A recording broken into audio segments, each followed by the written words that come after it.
नमस्कार. मिती ग्रुप प्रस्तुत साहित्य रंग या कार्यक्रमात आपल्या सगळ्यांचं स्वागत आहे. साहित्याचे विविध पैलू आपल्या समोर उलगडले जात आहेत या कार्यक्रमाच्या माध्यमातून आणि त्यामुळेच आपली मराठी साहित्याची परंपरा जी इतकी मोठी आहे, ती आजच्या काळात देखील तितकीच अविरत चालू आहे, याचंच कुठेतरी प्रत्यय आपल्या या साहित्य रंगाच्या माध्यमातून येतोय. म्हणजे अनेक लेखकांनी आपल्याकडे मराठी साहित्य अगदी वैभवाला नेलंय. पण त्याचबरोबर आजच्या काळातले लेखकही ते वैभव टिकवून ठेवतायत, तो वारसा पुढे नेतायत. या विचाराने खरं तर खूप बरं वाटतंय आणि त्यामुळे साहित्य रंगाचा प्रत्येक भाग एका वेगळ्या विषयासह आपल्या समोर येतोय. आजही असेच 2 लेखक आपल्या समोर येतायत. मराठी लेखनामध्ये विनोदी लेखनात स्त्री लेखिका या कमी दिसतात आणि त्यामुळेच त्यातलं एक महत्वाचं नाव म्हणजे प्रसिद्ध लेखिका डॉक्टर सई ललित आज आपल्या सोबत आहेत आणि विडंबनकार, कवी, गीतकार हेमंत जोगळेकर हे देखील आपल्या सोबत आहेत. दोघांचंही स्वागत आहे. नमस्कार. नमस्कार. नमस्कार.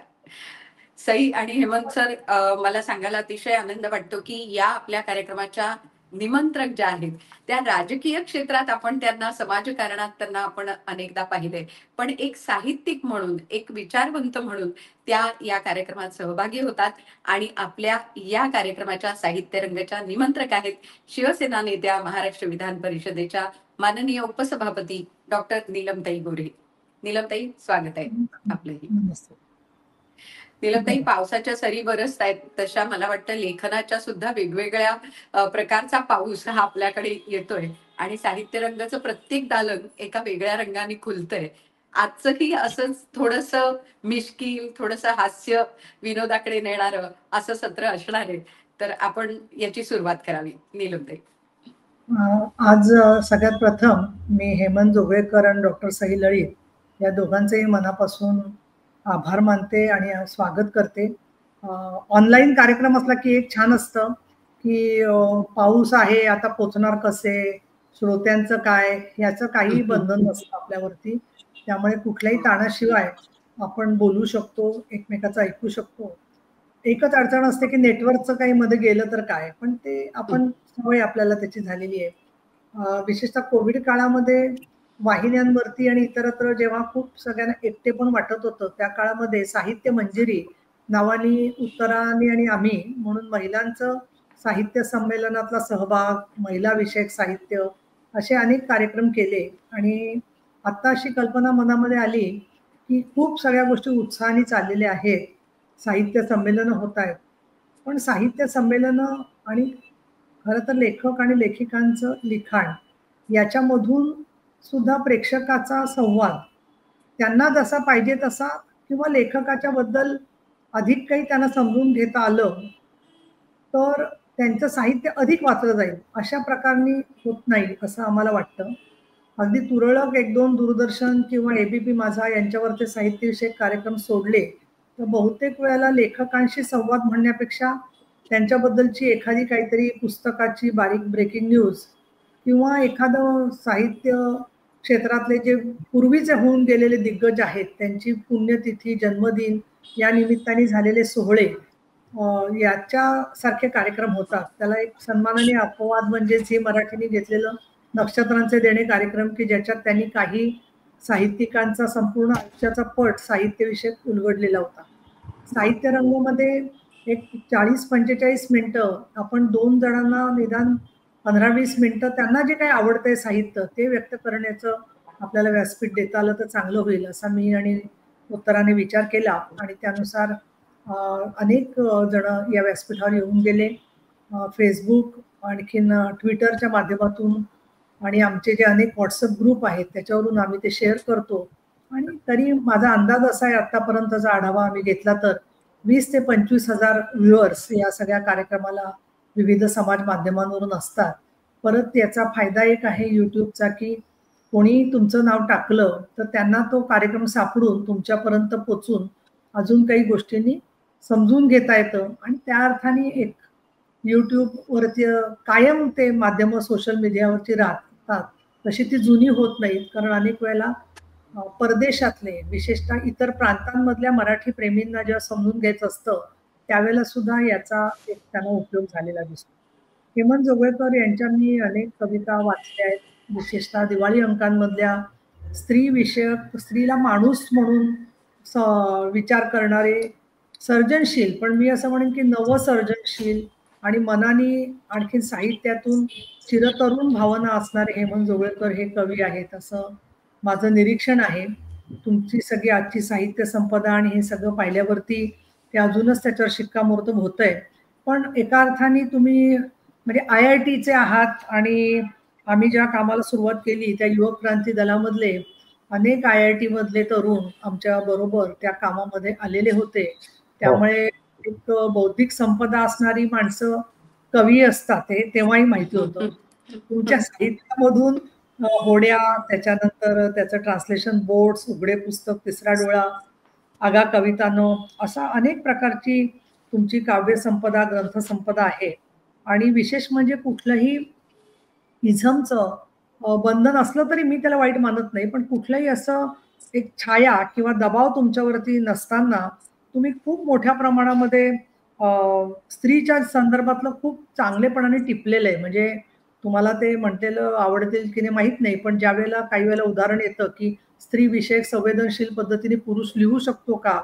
तर पुरुष असण्यापेक्षा पुरुष साहित्यिक म्हणून हेमंत जोगळेकरांचं नाव तुमची माझी परिचय नसताना सुद्धा मी घेतलेला आहे. तुम्ही काही माझे मतदार नाही आहात, की ज्याच्यामुळे मला तुम्हाला करायला पाहिजे. पण आज आपली भेट झाली त्यामुळे मी निसंकोचपणे हे सांगू शकते, की आपल्या कवितांच्या मधून स्त्रीला सुद्धा स्वतःची ओळख नव्याने सापडणं शक्य होतं. अशा प्रकारचे आपण कवी आहात. डॉक्टर सई लळित वैद्यकीय क्षेत्र आमच्याशी संबंधित आहे.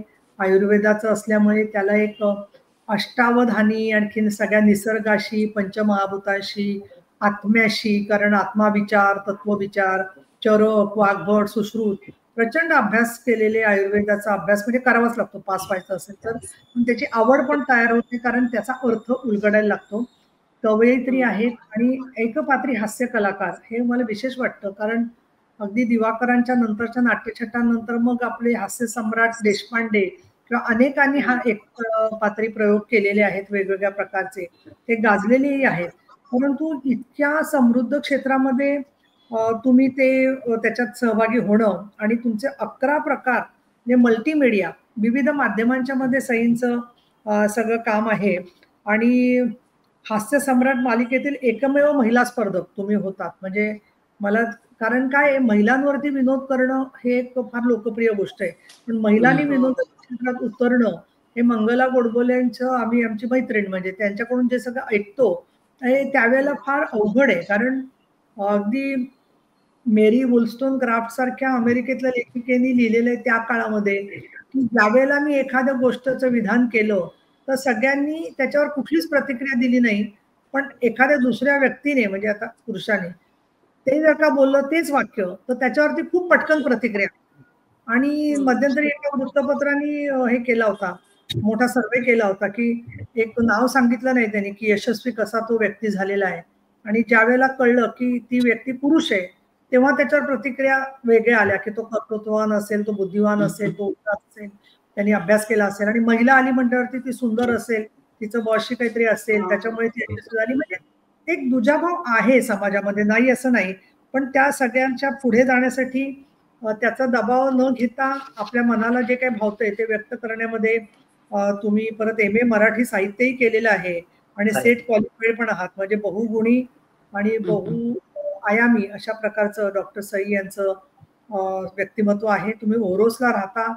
ओरोसला मी काही वेळेला येऊन गेले, पण आता मी ओरोसला आल्यावर नक्की तुम्हाला भेटीन. कारण ओरोसमध्ये मला 1-2च माणसं माहिती आहेत त्यांना भेटता येईल अशी. ते नारायण राणे एक आणि दुसरे वैभव नाईक.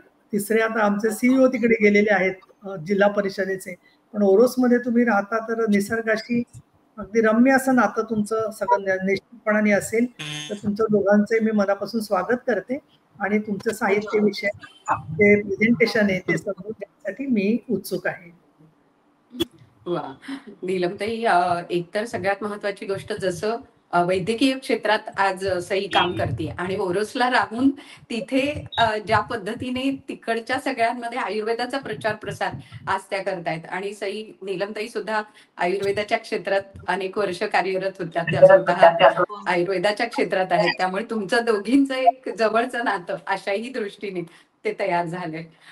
पण सई एक वैद्यकीय क्षेत्रात काम करत असून सुद्धा लेखन, कविता, एकपात्री हे सगळं जपलंयस तू आजपर्यंत आणि त्यामुळेच मला असं वाटतं की तुझा जो कविता संग्रह आहे वांगड म्हणजे मालवणी आणि मराठी असा तो कविता संग्रह आहे किंवा मिरग ही कादंबरी तुझी प्रसिद्ध आहे. तर हे मी मुद्दाम एवढ्यासाठी सांगते की लोकांनी हे मुळापासून तुझं साहित्य वाचावं. साहित्य रंगाचा हा सुद्धा उद्देश आहे की तुमचं प्रातिनिधिक साहित्य इथे वाचलं जातं पण मुळापासून तुमचं साहित्य लोकांनी वाचावं.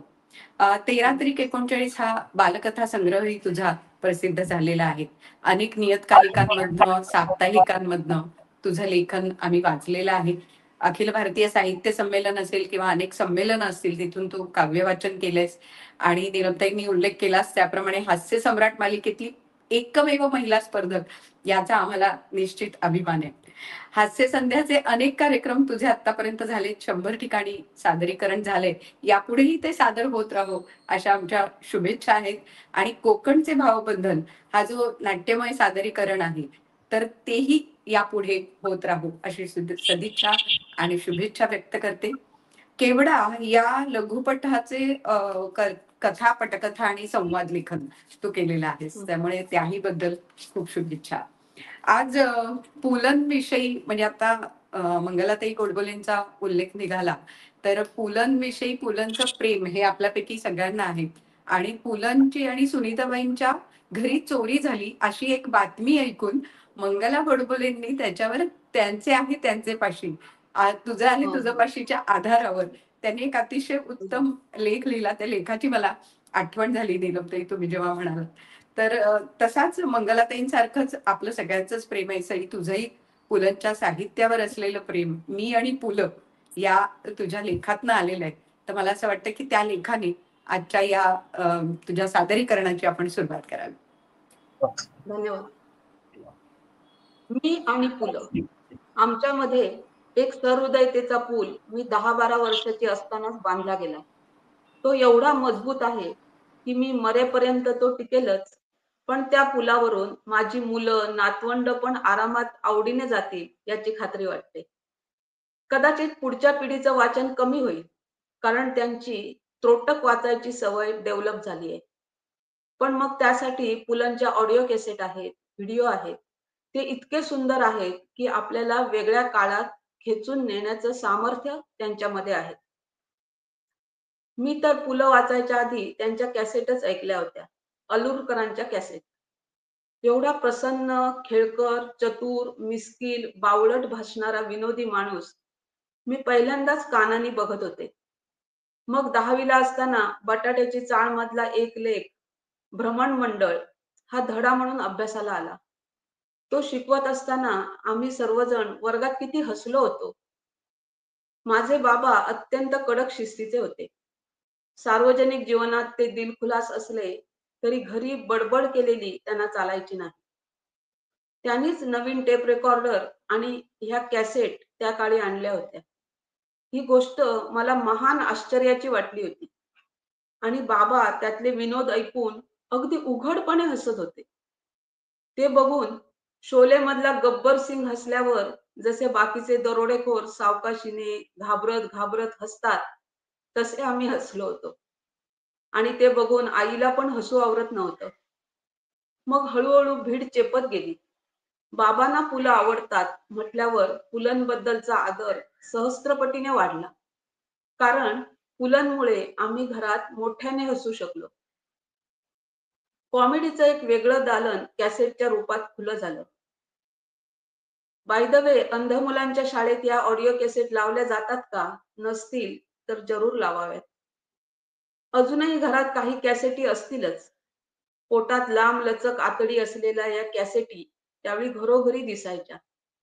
मध्येच ते आतडं बाहेर पडायचं. मग आम्ही सर्जन होऊन ते काठीने, हिराने नीट आत ढकलायचो आमची सर्जनशीलता अशी बहराला यायची. पुलंबरोबरच वपू काळे होते, शिवाजीराव भोसले होते. ते पण ऐकायला आवडायचे. पण पुलंची जादू वेगळीच होती. घरेलू प्रसन्न वातावरण त्यात खेळत असायचं. एकतर त्यांना नेहमी स्वतःकडे कमीपणा घ्यायची सवय. त्यामुळे चला, हा माणूस आपल्यासारखाच आहे, असं तेव्हा वाटायचं. आपुलकी वाढीस लागली होती. आता कळतंय ते बावळट नव्हते आणि नाही. पण फार व्यवहाराने किंवा काटेकोरपणाने जगणे त्यांच्यातल्या माणसाला अवघड जायचं. असं जगून आपण काय साधणार हा त्यांचा साधा विचार असावा.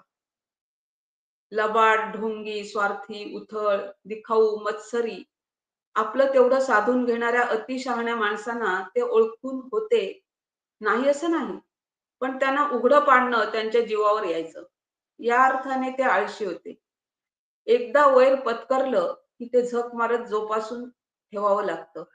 डाव प्रतिडाव, शह प्रतिशह लय राबणूक असते.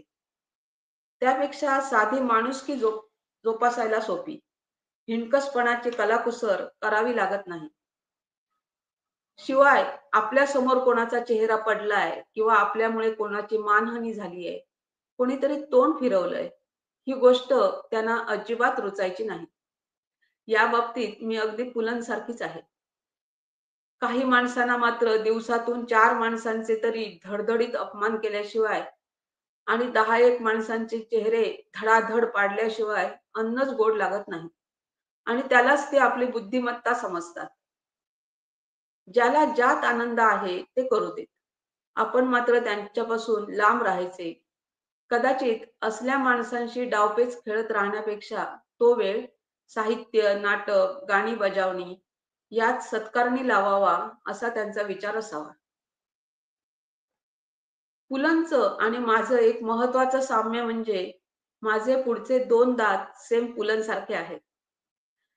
आपल्या खाण्याविषयी असलेली आवड म्हणजे केवळ पदार्थ खाण्याविषयी नाही, तर पदार्थ करण्याचं जस्ट मनात आल्यापासून ते खिलवण्यापर्यंतचे सर्व प्रकारचे सोपस्कार वगैरे वगैरे आणि वगैरे. पुलंना विनोदी लेखन करायला खूप आवडायचं. ते करताना त्यांच्या मनावर कसलाही ताण नसायचा. ते अगदी सहज असायचं. माझं सुद्धा अगदी सेम असं आहे, असं म्हणण्याचा महाआगाऊपणा मी करणार नाही. पु ल जबरदस्त परफॉर्मर होते. हा गुण त्यांना इतर विनोदी लेखकांपेक्षा श्रेष्ठ ठरवतो. मला सर्वात जास्त कौतुक वाटतं ते त्यांच्या हार्मोनियम वादनाचं, संगीत प्रेमाचं आणि अभ्यासाचं. लहानपणी खूप संगीत ऐकून ऐकून आपोआप अभ्यासाला असं ते म्हणतात. पण तो नुसता अभ्यास नाही, तो एक रसीला अभ्यास आहे. अभ्यास म्हटलं की एक प्रकारची वृक्षता निदान मला तरी जाणवते. ती यात दिसत नाही. एका रसिक आनंदाची निर्मळ देवाणघेवाण यात दिसते. वादक लोक न बघता पेटी वाजवतात याचं मला कमालीचं आश्चर्य वाटतं. आम्हाला 2 डोळे सताड उघडे ठेवले तरी धोंडे काय वाजवता येत नाही.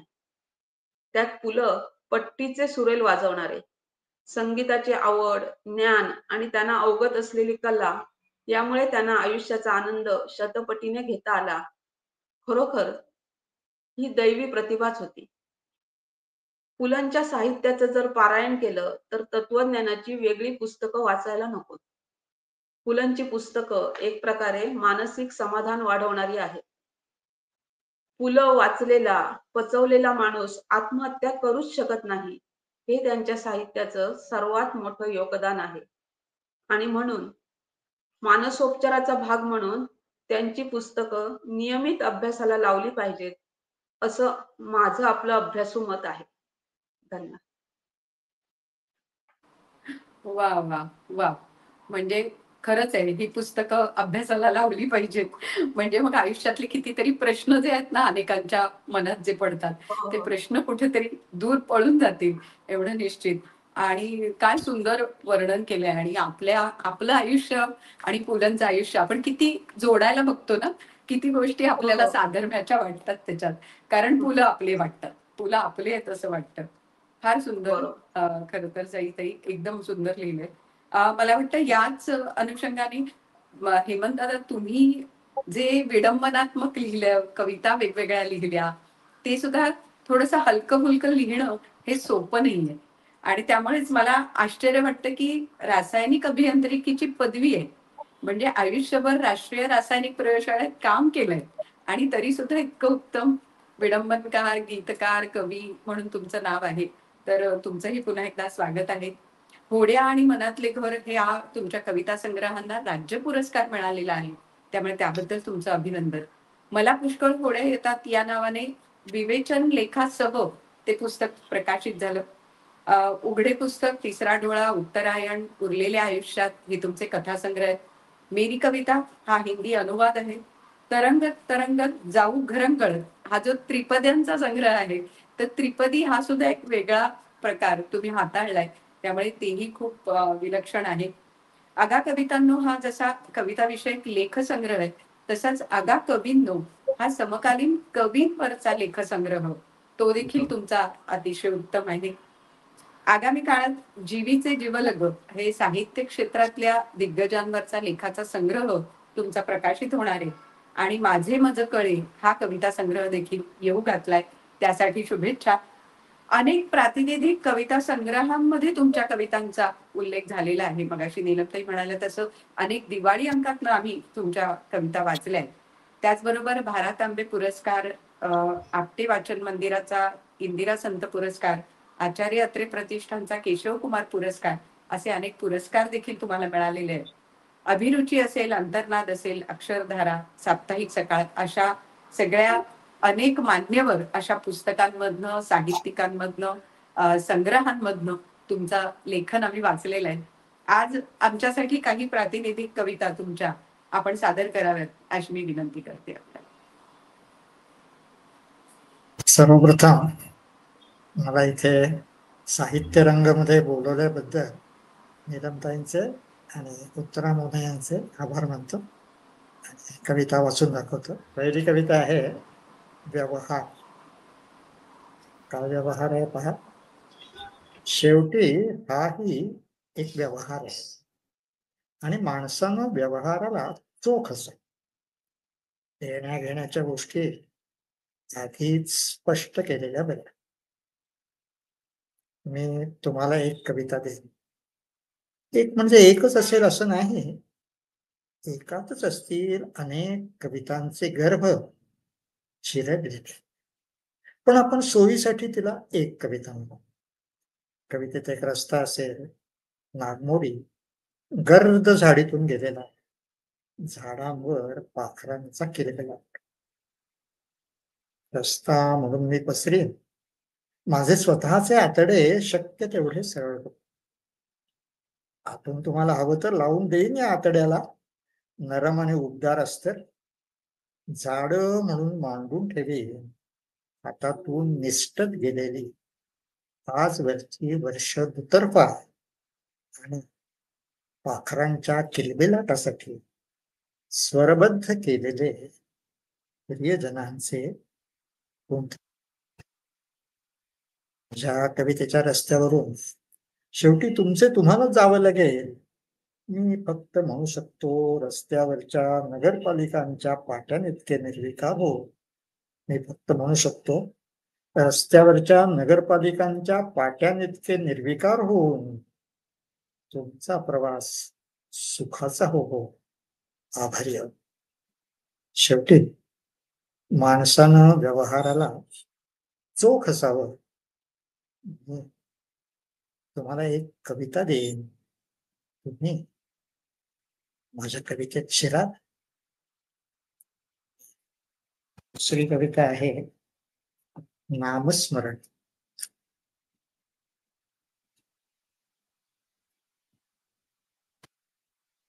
गंमत वाटायची जेव्हा जायचीच घेऊन मला कोणा अगदी छोट्याच्या बाळाच्या बारशात. इतक्या छोट्या की नुसतं पडून असलेल्या, काहीच न करणाऱ्या. त्याची आई सांगायची त्याच्या कानात अगदी हळूच त्याचं नाव आणि करायची मोठ्यांदा कुर्र. घरी आल्यावर मी विचारायचा तुला, आई माझं पण नाव असंच ठेवलेलं, हसायचे तुझे डोळे. की सो ओठांचा चंबू करून माझा पापाश. मला प्रश्न पडायचा, विचारायचा, पण तेव्हा तर मला काहीच कळत नसणार, नाव पण कळलेलं नसणार. मग मोठा झाल्यावर कळायला लागल्यावर कसं कळलं माझं नाव काय ठेवलेलं? मोठ्यांदा असायचीस तू. म्हणजे सो विचारच असतो मला, आई माझं नाव काय?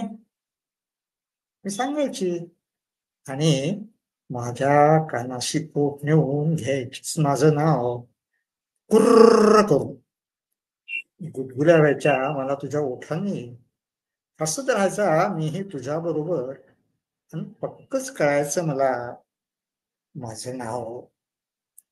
पण हळूहळू मोठा होत जाताना, खेळात गुंगून राहताना कळायचंच नाही मला, किती जरी मोठ्यांदा मारलीस माझ्या नावानं हाक, रागावायचीस तू, रागावायचीस तू, म्हणायचीस इतक्यांदा घेतलं असतं त्याचं नाव तर देव सुद्धा आला असता भाऊ. मग दिसायचा मला कल्पनेत तुझ्याकडे धावत येणारा देव, म्हणायचा बघ मी आलो, तू नाव घेतास. आता तू यायचंस, मी नाव घेताच. मी मात्र यायचाच नाही, कितीही तू हाका घातल्यास. बघ पण मोठा मोठा होत जाताना थांबूनच गेलं हळूहळू तुझं मला नावानं हाक मारणं.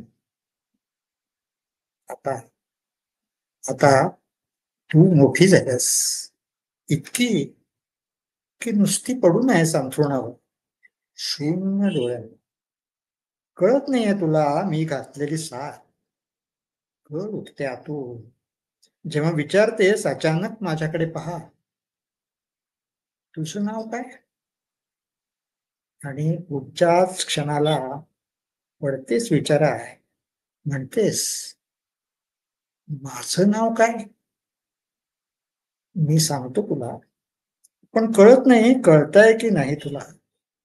पुटपुटत राहतेस कोण जाणे कुठलं नाव, तरीही कळतंय मला आतून, नेमकं कळेल तुला, नेमकं कळेल तुला जेव्हा घेतलं जाईल तुझ्या सुरकुतलेल्या कानात अगदी हळूच त्याच्या वत्सल ओठांनी तुझं नाव.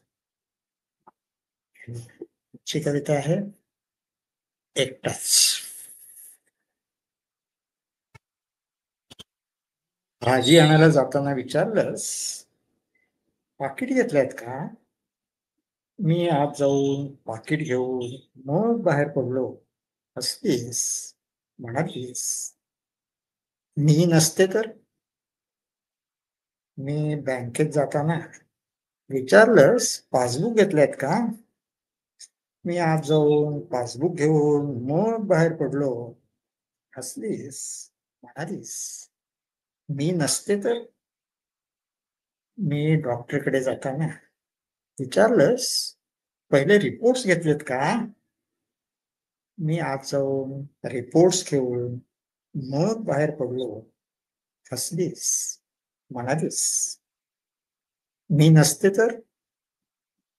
एकटाच परदेश प्रवासाला निघताना, एकटाच एकटाच परदेश प्रवासाला निघताना आठवणीनं पासपोर्ट घेतलं, चलन घेतलं, तिकीट घेतलं, तुझ्याकडे पाहिलं, तू हसलीस, फोटो म्हणालीस मी असते तर.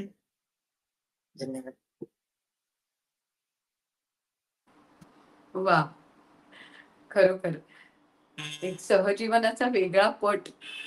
तू असतीस तर आणि मी असतो तर, म्हणजे हा जे तू नसतीस तर सुने वाटते असं असं सगळा तो विषय आणि अंतर्मुख करून टाकणारी अशी तुमची कविता होती. नामस्मरण या कवितेने तर खूपच म्हणजे मनात इतकी चलबिचल केली, अस्वस्थता ज्याला म्हणतात ना, म्हणजे आपल्याकडे म्हटलं जातं की जे साहित्य मनात अस्वस्थता निर्माण करतं ते साहित्य खूप वेगळ्या पद्धतीचं असतं, उंचीवर जाणारं असतं. त्यामुळे तुमच्या सगळ्याच कवितांनी खऱ्याखर अंतर्मुख केलेलं आहे. आपण पुन्हा सईच्या वाचनाकडे वळूया आणि जसं सई तू पुलंना जाऊन 25 वर्ष झाली तरी सुद्धा पुलंविषयांचं प्रेम आपलं कधीच कमी झालेलं नाही. तसंच आहे पंढरपूरचा विठुराया. आषाढीचे दिवस आता चालू आहेत आणि त्या दिवसांमध्ये पंढरपूरच्या विठुरायाचं दर्शन घेण्यासाठी वारकरी मंडळी निघतात आणि त्या विठुरायाचं दर्शन घेऊन येतात. एक वेगळं हम्म. महात्म्य आपल्या समोर येतं, एक वेगळी फिलॉसॉफी आपल्या समोर त्यांच्या सगळ्या प्रवासातनं प्रवचनातनं येत असते. आज अशाच एका पांडुरंगाचं वेगळ्या पद्धतीने दर्शन तुझ्या पुढच्या लेखामध्ये असणार आहे. तर वाचशील आमच्यासाठी? हो. लेखाचं नाव आहे विठ्ठला पांडुरंग. यंदा आमच्याकडे पण आषाढी एकादशी मोठ्या उत्साहात पार पडली. मी सावध आणि तयारीत होते. जेवणाचं सामान काय आपल्या घरात भरपूर असतं, पण उपास म्हटला की केवढी जमवाजमव करावी लागते. साबुदाणा, वरी तांदूळ, उपासाची भाजणी, राजगिरा लाडू, बटाटे, रताळी, शेंगदाणे, तूप, एक ना दोन. यावर्षी मी एक युक्ती केली. पायी पायी वारी करण्यासाठी वारकरी बाहेर पडल्याची बातमी लागल्याबरोबर मी उपासाची एक एक वस्तू हातासरशी आणून ठेवली. ते पायी पंढरपूरला पोचेपर्यंत माझी अगदी जय्यत तयारी झाली होती. गेल्या वर्षी मी वरी तांदूळ आणायलाच विसरले होते. तरी पण आदल्या दिवशी संध्याकाळी काळोख पडताना जवळच्या दुकानात गेले, तर दुकानदार म्हणाला, आत्ताच वरी तांदळाचं पोतं संपलं. आमच्या पुरतं तांदूळ हे पोतं झाडून जमा करणार आहे बघा. जोरात झाडा, बघा आमच्या पुरता पण मिळतो का, मी म्हटलं. ते काय जादूचं पोतं आहे का, झाडलं तेवढं गावायला. घरी येऊन नवऱ्याला म्हटलं, चला जरा गाडी काढा, गावातून वरी तांदूळ आणूया. लवकर गाडी काढा. शाब्बास, तू अशी ऐनवेळी जागी होणार, त्या 5 रुपयाच्या तांदळासाठी 50 रुपयाचं पेट्रोल जाळायचं आणि नाहीतरी तू उपवासच करणार आहेस ना, असं म्हणून तो छदमी हसला. हे छदमी हसण्याचं ट्रेनिंग एकदा घ्यायचंय. आता काय करायचं? नुसत्या साबुदाणावर दिवस काढणं म्हणजे मला होमिओपॅथिक औषधावर दिवसभर राहिल्यासारखं वाटतं. बरं, नवरा स्वतः एकही उपास करत नसल्यामुळे त्या दिवशी काय खाऊ आणि काय नको हे कसं होतं, हे त्याला कसं कळणार? त्याच दिवशी नेमका स्वयंपाक चांगला होतो.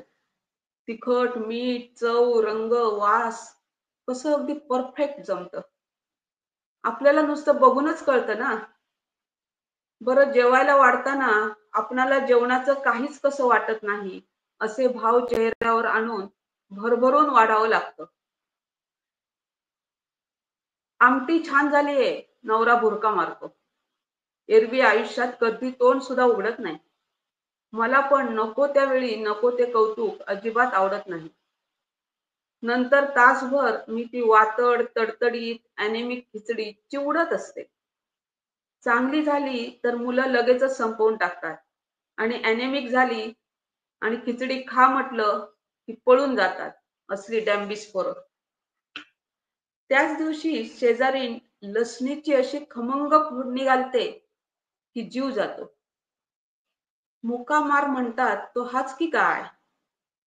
न राहून मी तिला विचारलं की काय हो, आज मनसोक्त फोडण्या घालताय त्या, आज उपास नाहीये की काय? हो, आज कामवालीला कालचा भात फोडणीला टाकून दिला. रोज मीच खाते मस्तपैकी, ती म्हणाली. पण मग लसूण कशाला?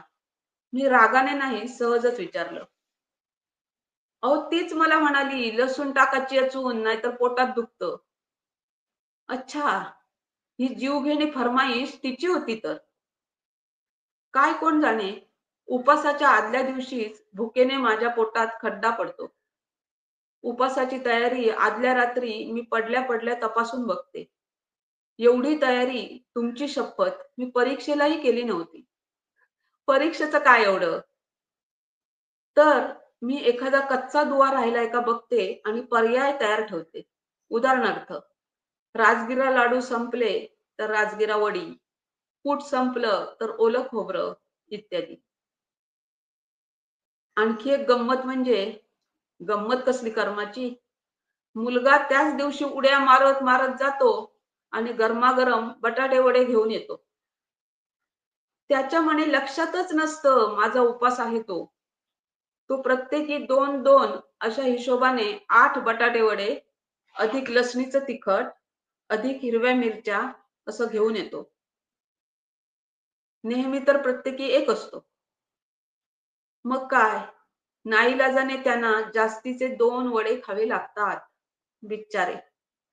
अशा वेळी पृथ्वी मातेने दुभंगून मला बटाटे वडा समजून गिळावं असं वाटतं. पण माझ्या मनासारखं कधीच होत नाही. उपासाचं पण असं आहे ना, की तो सहज घडला की काहीच वाटत नाही. उदाहरणार्थ, कार्यक्रमाच्या निमित्ताने किंवा प्रवासात वगैरे, म्हणजे जसं युद्धातल्या जखमा लागत नाहीत, कारण तेव्हा आवेश असतो. पण मुद्दाम असा उपास ओढवून घ्यायचा म्हणजे स्वतःहून सुरीने बोट कापून घेण्यासारखं आहे. आणखी एक गोष्ट म्हणजे, माझा उपास चुकूनही मोडला जात नाही. मला असं वाटतं कधी-कधी की चुकून मोडला जावा. मी पापी आहे. म्हणजे सकाळी उठल्याबरोबर चहा घेताना चुकून एखादं बिस्किट किंवा चमचाभर चिवडा पोटात जावा आणि मग उपास मोडलाच आहे, तर मग पण छे, माझी कुंडलिनी त्या दिवशी पहाटेच जागृत होते आणि मग त्या सर्वव्यापी परमेश्वराला फसवणार तरी कसं? नाही म्हणायला एकदा माझ्याकडून लहानपणी उपास मोडला होता. मी 8वी-9वीत त्यावेळी होते. मी एका म्हातारीला हे म्हटलं, तर ती म्हणाली, "काय नाही, माफी मागून पुढे सुरू करायचा." असला दुष्ट स्वभाव.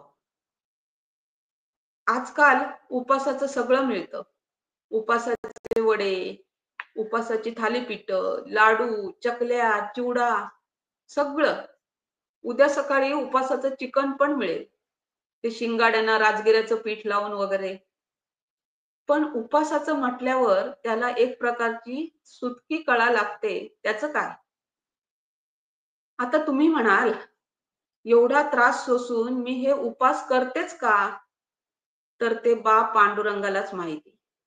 विठ्ठला पांडुरंगा, सांभाळ रे बाबा सांभाळ. धन्यवाद.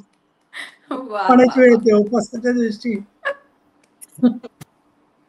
पण किती योग्य वर्णन केलंय बरं. घरातले पण कसे वडे घेऊन येतात वगैरे वगैरे, सगळं अगदी घरोघरी म्हणतात तसं चित्रण भोगलेला आहे आहे. आणि हो, सई भोगलेला आहे. भोग कळले आम्हाला. फारच छान, फारच छान. पुन्हा एकदा हेमंत म्हणून सर, मी हं, हा सई बोल. नाही, नीलमताईंचे आणि तुमचे मनापासून आभार मानते की एक वेगळा साहित्य रंग दाखवायची संधी मला तुम्ही दिली. धन्यवाद. आणि खरोखर आम्हालाही आज साहित्याचे वेगळे रंग उलगडता येत आहेत तुझ्यामुळे. खूप सुंदर, खूप सुंदर. आणि हेमंत सर, अर्थात तुमच्या कवितांमुळे सुद्धा एक त्याला वेगळा रंग येतोय. पुढच्या काय कविता आम्हाला सादर करतायत आमच्यासाठी? काही विडंबन कविता सादर करतो. वा. आरती प्रभूंची एक कविता आहे, सुंदर कविता आहे. मी म्हणावे सांज तारा, तू मी तो पाहूये. मी म्हणावे रान वारा, ते ठरू ना वस्त्र हे. या कवितेतला प्रेमिक काय म्हणतात ते आहे का? मी म्हणावे शो नवाचा, मी म्हणावे शो नवाचा, तू मी तो पाहूये. मी म्हणावे शो नवाचा, तू मी तो पाहूये. तू म्हणावे तिकीट ते कैसे मिळावे सांग रे. मी म्हणावे डिंपचा, मी म्हणावे डिंपुलीचा बॉबी तो येई जुना. तू म्हणावे पाहिला प्रिंट तुटकी अंबुना. मी म्हणावे शो मरू, जाऊया बागेतच ती झाली, बंद झाले फाटक. मी म्हणावे गे किनारी पाकही ना मोकळे, तू म्हणावे सर्व वाळू माणसांनी झाकळे. मी म्हणावे मार गोली बैसू आपण येथे, सांडले भेळ येथे आणि तिथे. शो उद्याचा तू नेहमी तो पाहू ये, तू म्हणावे तू म्हणा जायचे मजला उद्या दुसऱ्या सगळे. कविता आहे ही ग्रेसच्या कवितेचं विडंबन आहे. ग्रेसची जीवाची वैष्णवी सुंदर कविता आहे. तर ते म्हणतात, मी पुरुष असतानाही तू केस उडविले माझे, गंगेच्या पाण्यावरती तू दिले केवट हे ओझे. माझ्या कवितेत आहे ब्युटी पार्लरवर. ती एक नव्याने ब्युटी पार्लर सुरू करणारी बाई आहे. ती आपले पहिले प्रयोग आहे ते आपल्या नवऱ्यावर करते आहे. ब्युटी पार्लरवर मी पुरुष असतानाही शांपुलेस माझे केस. मी पुरुष असतानाही शांपुलेस माझे केस, उंजळीत पेसी न धरते तो अवघडलेला फेस. नाचती शिकाऊ भवती बायांतील दोघ्या वेड्या, सांडुनी मोर जरतारी लपविती गळ्यातील बेड्या. निशेष मला करताना बाटल्या तुझ्या हाताशी, त्या फासत होत्या सगळ्या लोषणे मला कसेलीशी. नागिणीचे उघडून तोंड पांढरे डोह भरलेले वाटत, नागिणीचे उघडून तोंड पांढरे डोह भरलेले, त्या वळलेल्या नांग्यांनी उचलून वस्त्र धरलेले. मी पुरुष असतानाही घालीसी मज कंठस्नान, कोंडली वाफ कोसळते रक्ताचे ठेवून भान. भिंतीवर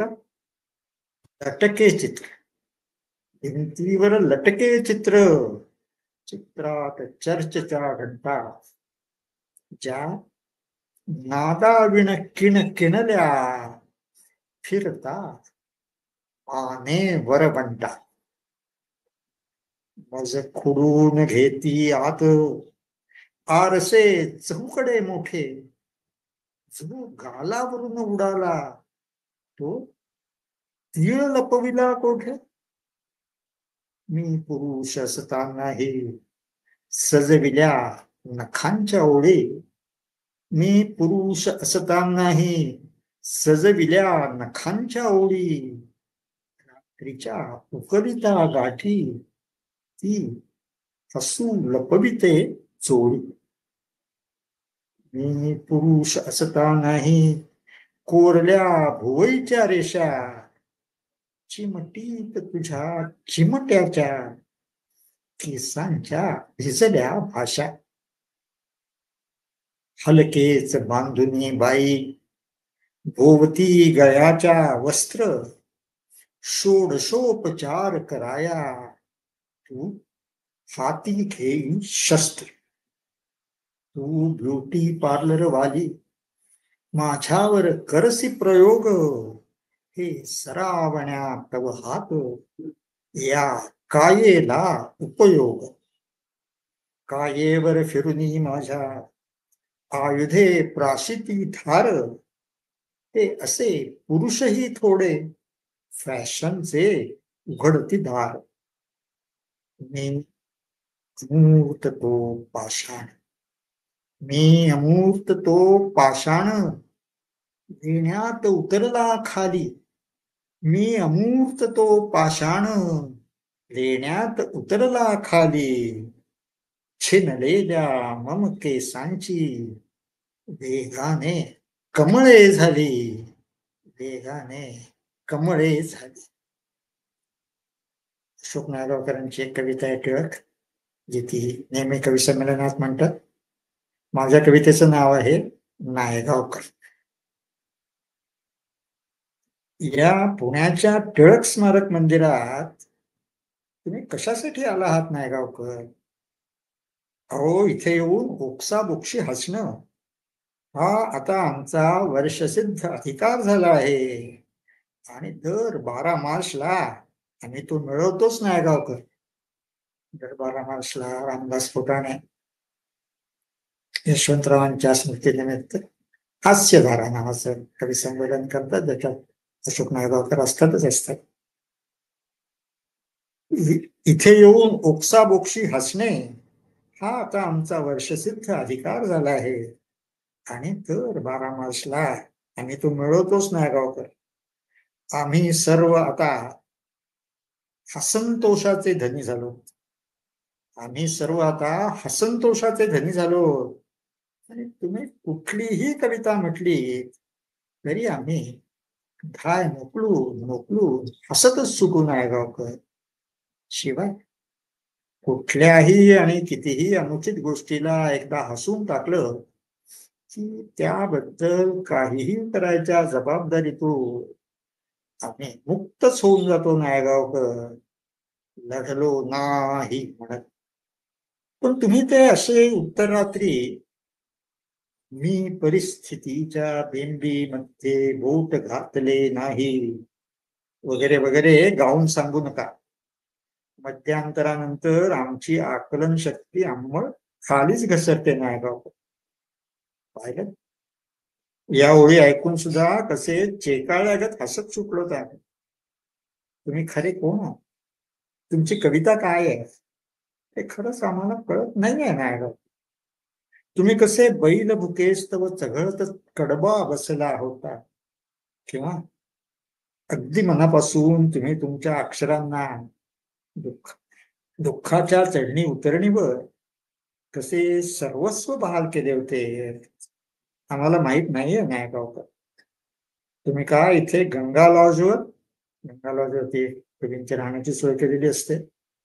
तुम्ही काय इथे गंगा लॉजवर गंगाजल प्राशन करायला येता नायगावकर, की लगबगीला जरा गंगा साबण लावायला नायगावकर? या प्रतिष्ठित प्रेक्षागृहात तुमच्या त्या जाडजूड मिशा फार ऑड दिसतात, अगदी खालच्या लोकमान्यांच्या पुतळ्यातल्यासारख्या. त्यापेक्षा तुम्ही नायगावला परत जा नायगावकर. कवी संमेलनाचे मानधन मी तिकडेच पाठवत जाऊ दरवर्षी फॅक्स करू. आणि जाता जाता त्या स्वामींना पण सांगा, स्वामी म्हणजे रामदास फुटाणे, आणि जाता जाता त्या स्वामींना पण सांगा म्हणावं सावधान, असे गावोगाव कवींचे अनर्थ उरूस भरवण्यापरीस, असे गावोगाव कवींचे अनर्थ उरूस भरवण्यापरीस जरा विधान परिषदेत समर्थ लक्ष घाला. या हातच्या फॉक्सला फॉक्सी हॉलिवूडची प्रसिद्ध नटी होती. या हातच्या फॉक्सला तुम्ही खरंच नाकारा नायगावकर.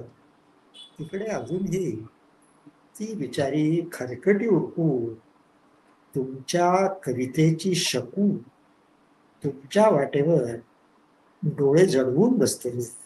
धन्यवाद. वा वा. म्हणजे तुमची शो नावाचा कविता ऐकल्यानंतर मला नायगावकरांचीच ती कविता आठवली की मी म्हणालो बायकोला आजपासून प्रेयसी तू. तर ते कुठेतरी आठवण झाली आणि शेवटी तुम्ही नायगावकरांवरच कविता म्हटली. फारच अप्रतिम. तुमची ब्युटी पार्लर वाली पण आम्हाला आवडली. पण फार सुंदर वेगळ्या पद्धतीचा असा आजचा साहित्यरंग झाला. नीलमताई काय म्हण? एक तर सईकडे आधी येते. पुलंची वैशिष्ट्य जी त्यांच्या मनाला भावली ती त्यांनी व्यक्त करत असताना सही काय आहेत हे पण आपल्याला उलगडत जातं. ही खूप छान गोष्ट आहे. कारण प्रत्येक जण आपापल्या दृष्टिकोनातून पुलंकडे पाहत असतो अर्थातच स्वाभाविकपणे.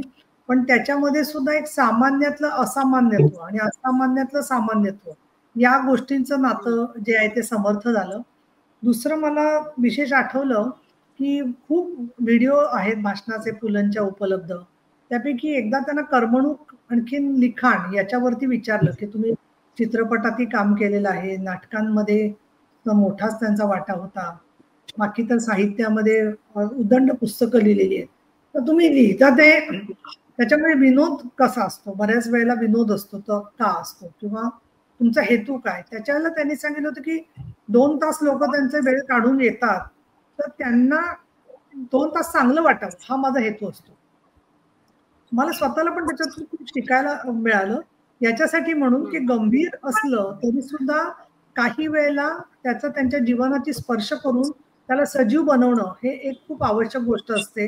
नाहीतर मग खूप शोक, खूप कारुण्य याच्याही साहित्य खूप थोर असतं. त्याच्याबद्दल प्रश्न नाहीये.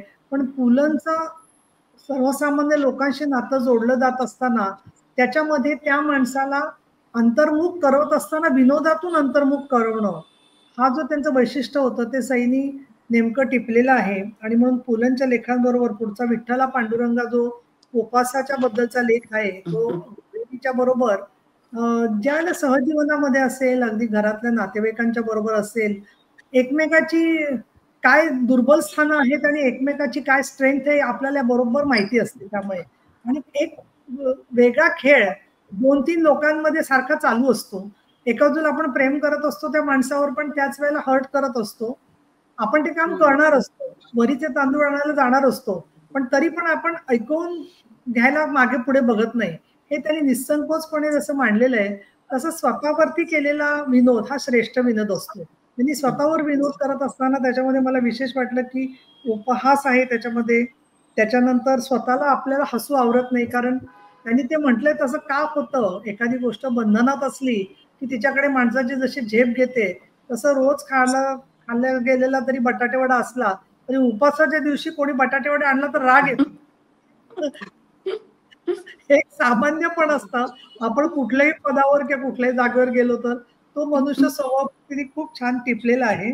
आणि दुसरं तिचं मला निरीक्षण सईंचं खूप आवडलं, की उपास तसा घडला तर काही आपल्याला वाटत नाही. उलट आम्हाला तर काही वेळेला असं होतं राजकारणामध्ये सभा असेल, ती 3ला सुरू होणार असते आणि ती सुरू होते संध्याकाळी 9 वाजता. तर 7-8 तास उपासाशिवाय आपण बसलेलो असतो. तर फार सार्थक वाटतं, की आम्ही त्या सभेसाठी बसलो, वाट बघत बसलो त्याच्यामध्ये. म्हणजे त्याचा त्रास वाटला तरी त्याचा त्रास वाटत नाही, कारण तो जो त्रास असतो तो एका कॉजसाठी झालेला असतो. तिथला उपास आपल्याला तेवढं आपण आस्तिक नाही आहोत कुठेतरी. आपण सामान्य असल्यामुळे असेल किंवा श्रद्धा असली तरी सुद्धा माणूस आहोत म्हटल्यावरती आपल्याला ते शब्दस्पर्श रूपरसगंध याचा मोह सोडवत नाही. आणि त्याचं फार सजीव आणखीन निसंकोच असं चित्रण सईनी विठ्ठला पांडुरंगामध्ये केलेलं आहे. त्याच्यात छद्मीपणा पण आहे. स्त्रियांचा जो एक म्हणू शक्तिस्थान आहे तो पण आहे त्याच्यामध्ये. वात्रटपणा आहे त्यात थोडासा जो आहे ते. आणि उपासातली विसंगती मांडत असताना सुद्धा आपण तरीही विसंगती दिसत असून परत पांडुरंगासाठी उपास करतो असं मानतो. याच्याने त्यांनी शेवट केलेला आहे. खूप छान मला असं वाटतं, की अनुभव त्यांचे आहेत आणि त्या दोन्ही मधून त्यांचं व्यक्तिमत्व कळतं. अजून एक वैशिष्ट्य म्हणजे त्या गृहिणी आहेत. आणि म्हणजे घरातलं काम त्यांच्यावरती होम मेकर आहेत. नोकरी करा किंवा न करा, आपल्याकडे स्वयंपाकाची विभागणी व्यवस्थित हीच झालेली असते, की ते स्त्रीनी करायचं. आणि मग अशा वेळेला साहित्यात असताना ते सगळं प्रतिबिंब पडणं अगदी स्वाभाविक आहे. आणि सई त्याच्यामुळे तुमचं मी खूप अभिनंदन करते. आज आम्हाला एक छान म्हणजे वेगळा अनुभव वाटला. आणि दुसरं असं की उपास करणाऱ्या लोकांना राग येणार नाही तरी सुद्धा हे लिहिण्याचं पण हो. कौशल्य त्याच्यात आहे. नाहीतर कणकारून कोण आहे ती लिहिणारी असं म्हणू शकतात. आम्ही एवढे उपवास करतो आणि पण ते त्यांनी माणूस पद्धतीने अगदी लाईटली लिहिलेलं आहे. छान असं. खरं. त्यामुळे तुम्ही आलात. मला अभिनंदन मी करते तुमचं. हेमंत जी तुमचं तर मला असं वाटतं, की तुमच्या लिखाणाच्या पैकी एक अष्टांश सुद्धा नाही. एक सहस्रांश फक्त तुमचं साहित्याचा आज आम्हाला अर्थ थोडा लागायला लागला. आणि तुमची विचाराची खोली, परिपक्वता, त्याचबरोबर शब्दावरचं प्रभुत्व आणि दुसरं म्हणजे धाडस. कारण असं लिहायला त्याच्यामध्ये बघा, मी शेवटच्या कवितेकडे येते, की ग्रेस यांच्या वरचं विडंबन त्यांच्या कवितांवरती करत असताना ब्युटी पार्लरवालीमध्ये हा विषय मला तर मराठीमध्ये कुणी लिहिलाय असा वाटत नाहीये, की त्याच्यामध्ये ब्युटी पार्लर मधल्या मग ती सगळ्या एक एक प्रक्रिया तुम्ही छान अनुभवलेल्या दिसतात. स्टीम कशी देतात, कसं करतात, वॅक्सिंग नसेल केलं, पण बाकीच्या गोष्टी सगळ्या तुम्ही अनुभवलेल्या, त्यामुळे लेखक म्हणून मी तुम्हाला इथे खरोखर मानते म्हणजे इकडे. आणि त्याच्यात ब्युटी पार्लरवाली म्हणत असताना पुरुष जेव्हा जातात त्यावेळेला त्यांना जे काय अनुभवतात वाटतं त्यांना आणि त्यातला एक तटस्थपणा बहुतेक त्याच्यामध्ये जर का स्त्रिया करत असतील तर त्या म्हणजे मला असं वाटतं सई सर्जन जसा माणूस स्त्री सर्जन ज्या पद्धतीने पुरुषवरती शस्त्रक्रिया करते तशा त्या बऱ्यापैकी तटस्थपणाने हे सगळं पार पाडत असतात गोष्टी ज्या आहेत त्या. तर ते खरं तर 30-40 वर्ष पार्लर्सचं धुमाकूळ घालतायत. धुमाकूळ म्हणजे प्रत्येकाच्या घरापर्यंत पोहोचलेली आहेत. पण अजिबात कोणी त्याच्यावर लिहायचं धाडस केलं नाही. पण हेमंतजी तुम्ही आज आलात आणि आम्हाला ही सांगितलीत कविता, त्यामुळे आम्हालाही कळलं की असं लिहिणारे लोक आहेत आणि चांगलं अर्थहीन न करता अर्थाकडे नेणारे तुमचं लिखाण आहे. दुसरं शो नवाचा हे सुद्धा अगदी मार्मिक आहे. म्हणजे खटाला महाठक पार्टनर्स असतील दोघं जण तर ते एकमेकाचं कसं मस्तपैकी वाट लावून परत एकत्र असतात म्हणजे त्याच्यामध्ये जे आहे ते त्याच्यात त्यांनी छान प्रतिक्रिया दोघांच्या दिलेल्या आहेत. किंवा मी असं म्हणेन की ती पद्धत विचाराची मांडायची पद्धत आणि इथे मला असं नक्की वाटतं की पुणेकर असण्याशी संबंध आहे. समोरच्या माणसाला उत्तर कसं द्यायचं त्याच्यामध्ये पुण्यामध्ये फार छान ऐकायला मिळतं. त्याच्यामुळे तुम्ही ती कविता एक चांगल्या पद्धतीने एक वेगळं मानसिकता दिलेली आहे. पण त्याच्यात वैशिष्ट्य असं आहे की ते नावाच्या शोचा म्हणणारा माणूस थांबत नाहीये. त्यांनी दुसरं दिलं तर परत तो पुढचा पर्याय देतोय, परत ती वेगळं बोलते. त्यामुळे त्यातलं एक मजा आहे ती. जसं लोणचं मुरतं तसं ते रिलेशनशिप मधल्या अशा संवादाचा अर्थ अनर्थ करायचा नसतो हेही मला जाणवतं.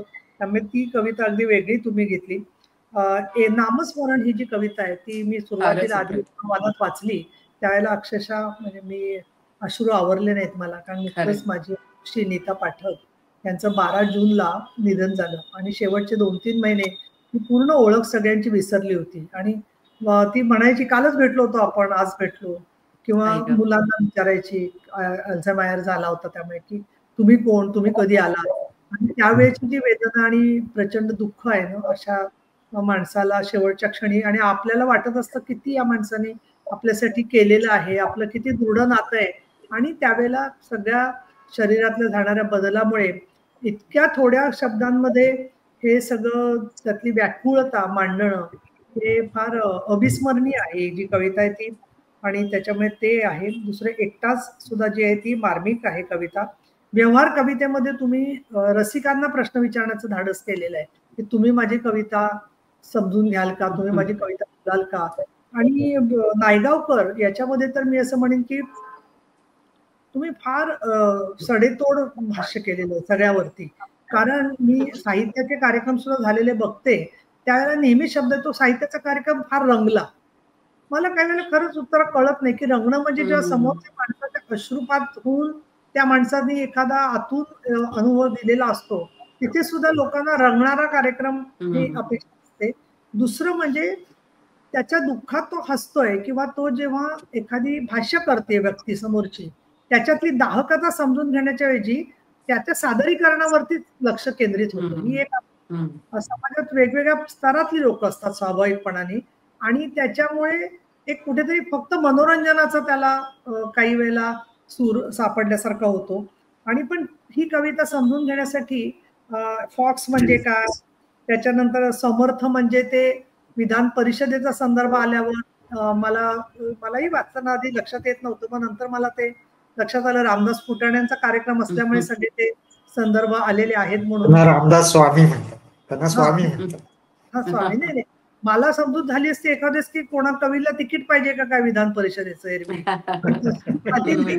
हे सगळं पुढचा मागचा नायगावकरांना मी पण ऐकलेलं, त्यामुळे नायगावकर जे परिस्थितीवरती सगळं भेदक भाष्य करतात त्या भेदक भाष्यामधली जो अर्थ त्यातलं तत्व जे तुम्हाला भावलं त्याच्यातून तुम्ही अजून पुढे गेलाय.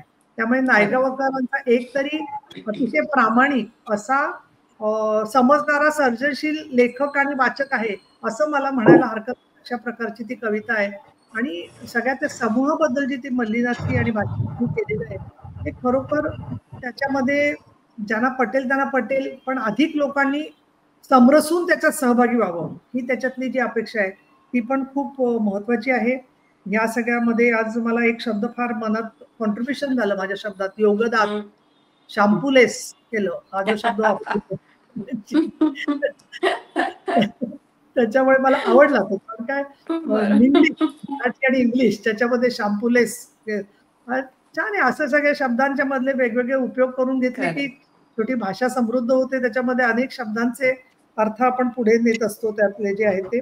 आणि म्हणून यांचा सुद्धा वांगड शब्द जो आहे तर त्या पुस्तकाचं नावाबद्दल मला उत्सुकता आहे. सईंच्या सुद्धा जे आहे ते.